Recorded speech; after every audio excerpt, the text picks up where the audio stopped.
Voice නම් නැතින් සුද්දා මේ දවස්වල හැමෝම try කරන trend එකක් නේ මේක. ඔන්න ඉතින් මටත් හිතුණා try කරලා බලන්න. අපි try කරමු. ඔන්න මුලින්ම news අපි කියලා බලමු. ප්‍රථමයෙන් අවධානය දේශීය පුවත් වෙත. ගංවතුරින් පීඩා විඳි අයට ජනපතිගෙන් ආධාර. රේඩියෝ ප්‍රසටින් වෙලාව හවස 6:02යි. ඔන්න වෙනද වගේම දවස් 7කට පස්සේ තමයි අපි හමුවන්නේ මේ විදියට.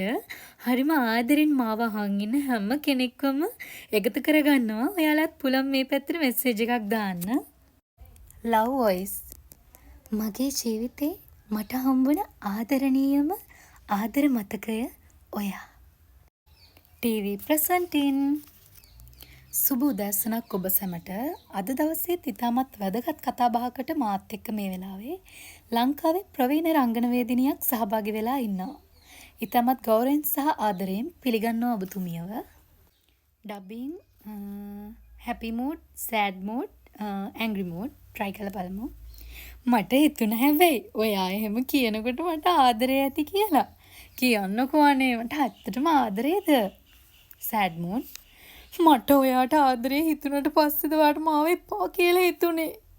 එහෙනම් ඇයි මෙච්චර කල් මාව රැවට්ටුවේ මට කියන්න. ඇන්ග්‍රි මූඩ් try කරලා බලමු.